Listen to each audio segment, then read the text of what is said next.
BPL এর আয়োজনের ব্যাপারে বাংলাদেশ ক্রিকেট বোর্ড তারা ঠিক আগের সেই অবস্থানটাই নেই। বাংলাদেশ প্রিমিয়ার লিগ বিপিএল আয়োজন করার ক্ষেত্রে ক্রিকেট বোর্ডের যেই পরিচালনা পর্ষদ রয়েছে তার একটা মেজরিটি তারা আসলে খুব একটা আগ্রহী না। মোটামুটি আজকে সকাল থেকে এই নিউজটা বিভিন্ন জায়গায় ছড়িয়ে পড়েছে। ক্রিকেট বোর্ডের ভেতরে ঘাপটি মেরে থাকা অনেকে এই নিউজটা বিভিন্ন জায়গায় বলেছে। কারা কারা বলেছে সেটা আমরা জানি, বাট রিয়েল ফ্যাক্ট কি? আসলেই কি বাংলাদেশ প্রিমিয়ার লিগ বিপিএল এর পরের আসর হচ্ছে না? আসলেই কি কোনো দল প্রপারলি পাওয়া যাচ্ছে না? এবং সত্যিকার অর্থে ক্রিকেট বোর্ডের নীতি নির্ধারক যারা তারা বিপিএল আয়োজনের ব্যাপারে আগ্রহী না। এর সাথে একটা নতুন নিউজ অ্যাড হয়েছে, সেটা আপনারা হয়তো দেখেছেন, যে বিপিএল এর নাম বাংলাদেশ ক্রিকেট বোর্ড চেঞ্জ করতে চায়, মানে এটাকে পরিবর্তন করে নতুন একটা ব্র্যান্ড নিয়ে এসে বিপিএল কে রিব্র্যান্ডিং করতে চায়। বিপিএল এর নাম কথার কথা হচ্ছে ধরেন সিপিএল বানায় ফেললো বা ইপিএল বানায় ফেললো, কথার কথা আমি বলতেছি। হ্যাঁ, বিপিএল রাখা যাবে না, থাকে না যে একসময় আপনার বিডিআর ছিল সেটাকে বিজিবি বানাইছে। তো বিপিএল এমন কি অপরাধ করে ফেললো যে বিডিআর হত্যাকাণ্ড নিয়ে অনেক ঘটনা ঘটেছিল যে তার নামই পরিবর্তন করে ফেলতে হবে, নতুন করে আকিকা করতে হবে। বিপিএল এর আকিকা হচ্ছে কিনা এটাও একটা প্রশ্ন। সেই সকল প্রশ্নের উত্তর দেওয়ার চেষ্টা করব যতটুকু আমি আমার সোর্সেস থেকে জানতে পেরেছি। প্রথম যে পয়েন্ট সেটা হচ্ছে যে বিপিএল এর আকিকা নিয়ে যে খবরটা দিয়েছে এবং এই দাওয়াতটা যারা আসলে দিয়েছে ক্রিকেট বোর্ডের ভেতর থেকে, এটা ভাই পুরোটাই মিথ্যা। বিপিএল এর ব্র্যান্ডিং, বিপিএল এর নাম, বিপিএল এর লোগো কোনো কিছুই আসলে চেঞ্জ হচ্ছে না। বিপিএল অ্যাজ ইট ইজ, তার মতো করে বিপিএল হবে। বিপিএল এর পরের আসর হচ্ছে কিনা, কোয়েশ্চেন নাম্বার 2। বিপিএল এর যে পরের আসর মানে কি? এবছরই তো আসলে বিপিএল টাচ করেছিল, 2026 কে তো বিপিএল টাচ করেছিল। তো ওই হিসাব করলে অনেকেই বলতে পারে যে 26-এ কেন আরেকটা বিপিএল। পয়েন্টটা সেখানটায় না, পয়েন্টটা হচ্ছে যে গত 25-এর যে বিপিএল সেটা 25-এর সাথে 26-কেও টাচ করেছে, যে কারণে 26-এ আপনি বিপিএল পেয়েছেন। 26-এ বিপিএল হবে কিনা, 2026-এ বিপিএল হবে। পয়েন্ট নাম্বার 3, বিপিএল করার ব্যাপারে বাংলাদেশ ক্রিকেট বোর্ড আগ্রহী না, এটা কতটুকু সত্য? এটা মিথ্যা। বাংলাদেশ ক্রিকেট বোর্ড আগ্রহী। এবং এই 3 নাম্বার পয়েন্টকে যদি আমি আলোচনা করি বা একটু ভাঙার চেষ্টা করি, এখানে স্পেসিফিক্যালি কয়েকটা পয়েন্ট আসে। Number 1, Bangladesh cricket board Tamim ইকবালের cricket board, right? Tamim Iqbal Bangladesh cricket বোর্ডের প্রেসিডেন্টের দায়িত্ব নেবার আগ পর্যন্ত যত ধরনের আলোচনা ছিল যে তিনি এসে বাংলাদেশ ক্রিকেট বোর্ডকে সাকসেসফুলি রান করাতে পারবেন না, পয়েন্ট নাম্বার 1।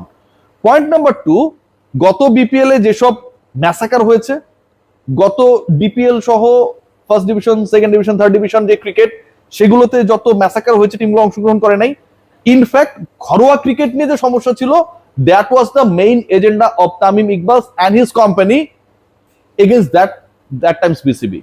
আমিনুল ইসলাম বুলবুল এবং ক্রিকেট বোর্ডের ঘরোয়া ক্রিকেট নিয়ে যে অনীহা, উদাসীনতা, প্রপার আয়োজন করতে না পারা, সেইটা যদি তামিম ইকবালের এজেন্ডা হয়, সেই তিনি এসে বিপিএল করবেন না। মানে আমি বলছি যে আমিনুল ইসলাম বুলবুল ফেইলিওর, আমি বলছি ফারুক আহমেদরা ফেইলিওর, নাজমুল আবেদিন ফাহিমরা ফেইলিওর, কারণ তারা প্রপারলি বিপিএল করতে পারে নাই। আর আমি কোনো চেষ্টা করলাম না, আমি বিপিএল করবোই না, ওই কথা বলে আমি যখন ক্ষমতায় এলাম আমি তখন বলছি আমি বিপিএল করবো না। এটা কি তামিম ইকবালের ইমেজ বাড়ায়? বাড়ায় না ভাই। সো যারা এই খবরগুলো দিচ্ছে, এই খবরগুলো আসলে কারা দেয় আমরা জানি। কিছু মানুষজন রয়েছে এখানটায় ক্রিকেট বোর্ডের, আগেও সংগঠক ছিল, এখনো সংগঠক আছে, ভবিষ্যতে বড় সংগঠক হতে চায়। নিউজগুলো আসলে ভুল এবং বড় বড় জার্নালিস্টদেরকে যে বিভ্রান্ত করার চেষ্টা, সেটা আসলেই ভুল। এবার আপনাদের কিছু মজার পয়েন্ট বলি, আপকামিং বিপিএল এর আসলে স্ট্যাটাসটা কি, যতটুকু আমি আমার সোর্সেস থেকে জানার চেষ্টা করেছি।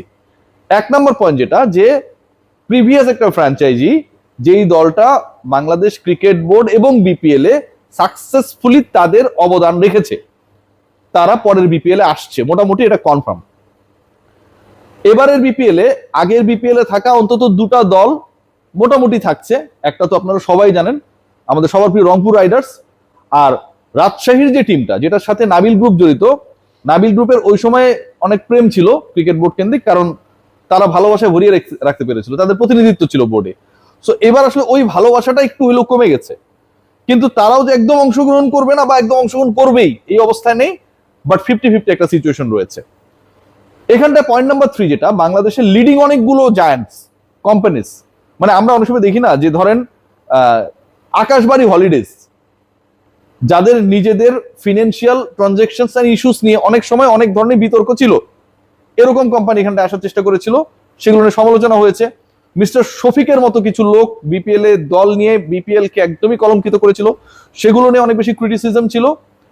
এবার যেই কোম্পানিজ গুলো so far they have shown their interest for being the part of BPL, for getting a team, এদের নাম আপনি আমি পৃথিবীর যে কেউ ধরেন মানে শুনলে রেসপেক্টফুলি ট্রিট করবে, যারা বাংলাদেশ সম্পর্কে খোঁজ খবর রাখে।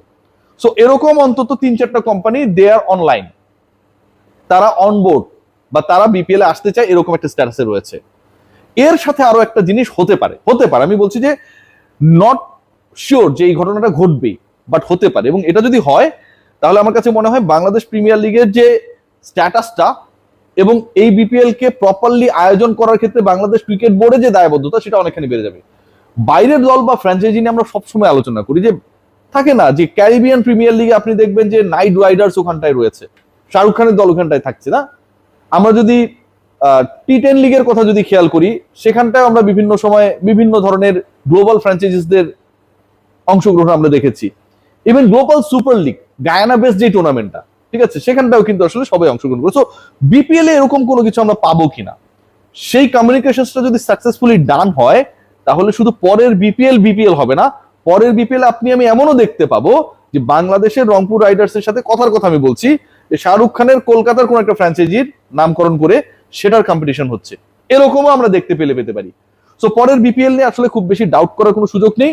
নেক্সট বিপিএল হবে, নেক্সট বিপিএল এর হওয়ানোর সাথে এবং সাকসেসফুলি আয়োজন করার সাথে তামিম ইকবালের ব্যক্তিগত এবং তার ক্রিকেট বোর্ডের দলগত ইমেজ জড়িত। এবং নেক্সট বিপিএল এর নাম বিপিএলই থাকবে। বিপিএল এর নাম পরিবর্তনের যে আলোচনা আবহ বিভিন্ন জায়গায় ছড়ানো হয়েছে, সেটা টোটালি বাংলাদেশ ক্রিকেট বোর্ডের ভেতরে ঘাপটি মেরে থাকা অনেকেই মিসগাইডেড করেছে। এবং পরের বিপিএল এ যে দলগুলো অংশগ্রহণ করতে চায়, বা পরের বিপিএল এ তো অনেক চেঞ্জেস আসবে স্বাভাবিকভাবেই, গত বিপিএল এ যেহেতু অনেক ডিবেট ছিল, সেই বিপিএল এ মানে নেক্সট বিপিএল এ যারা অংশগ্রহণ করতে চায় সেরকম দলগুলো অলরেডি বাংলাদেশ ক্রিকেট বোর্ডের সাথে অনবোর্ড হওয়ার জন্য পরোক্ষভাবে ডিসকাশন শুরু করে দিয়েছে। Bangladesh cricket board they are actually trying to create a proper model, যেই মডেলটাই আপনি বিপিএল আয়োজন করতে গেলে বা করলে প্রিভিয়াস যে ডিবেটস গুলো থাকবে সেগুলো অনেকাংশে কমে যাবে। Let's see what happen. But BPL কে কেন্দ্র করে যেই ধরনের ডিসকাশন, যেই ধরনের রিউমার্স বিপিএল হবে না এরকম বক্তব্য ছড়ানো হয়েছে, এটা ক্রিকেট বোর্ডের ভেতর থেকে তামিম ইকবালের ক্রিকেট বোর্ডকে, বিপিএল গভর্নিং কাউন্সিলকে to be very honest just defame করার জন্য। এবং যেই বিপিএল এর টাইমলাইন আমার হচ্ছে ডিসেম্বরের শেষ উইক বা ওই সময়টায়, আপনি 5 মাস আগে যদি এই কথা বলে দেন যে আমরা পরের বিপিএল করব না, what does it mean? It mean only that আমি আসলে আগে থেকেই সারেন্ডার করছি। আপনি 5 মাস ট্রাই করে বিপিএল করতে পারলেন না, দ্যাট ইজ ডিফারেন্ট ইস্যু। কিন্তু আপনি চেষ্টা করার আগে, আপনার বোর্ডের বয়স হয়েছে 1.5 মাস, আপনি বলছেন যে বিপিএল এর আকিকা করব এবং 5 মাস পরে বিপিএল আমি আয়োজন করব না, এটা আমার কাছে মনে হয় ভয়ঙ্কর এবং এটা হওয়ার কোনো সুযোগ নেই।